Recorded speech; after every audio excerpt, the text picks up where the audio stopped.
ஒரு நண்பர் கேட்டிருக்காரு, எனக்கு குரு தசை, என் மனைவிக்கு புதன் தசை, குழந்தைக்கு சுக்கிர தசை. இது யோகத்த தருமா? அப்படின்னு கேட்டிருந்தாரு. சார், மகாதசைய வச்சு தான் பலன். ஏன்னா, என்னதான் ஒரு ஜாதகம் யோகமா இருந்தாலும், அந்த தசை நடந்தா தான் அந்த யோகத்த குடுக்கும். என்னதான் ஒரு ஜாதகம் தோஷமா இருந்தாலும், அந்த தசை நடந்தா தான் அந்த பிரச்சனையும் குடுக்கும்.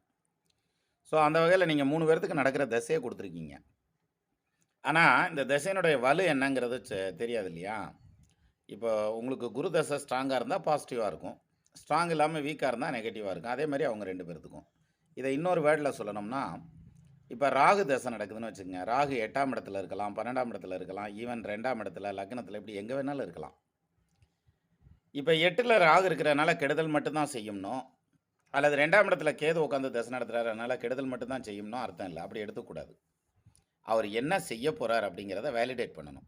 அப்போ ஒரு ஜாதகத்தையும் அந்த ஒரு மகாதசையும் ஸ்க்ரூட்டனிங் பண்ணிட்டு போனா தான் தெரியுமே தவிர, இப்போ உங்க 3 பேர்த்துக்கு இப்படி தசை நடக்குது, அதனால இது பாதிக்கும், யோகமா இருக்கும் அப்படின்னு சொல்றது உங்க மனச திருப்திப்படுத்துறதா வேணா இருக்கலாமே தவிர ஃபேக்ட் கிடையாது. அதனால ஒவ்வொருத்தருக்குமான இண்டிவிஜுவலான திசை, அந்த திசை பாசிட்டிவா போகுதா, நெகட்டிவா போகுதாங்கிறத தனித்தனியா பாருங்க. அப்போ உங்களுக்கு ஒரு நல்ல ஐடியா கிடைக்கும். நன்றி சார்.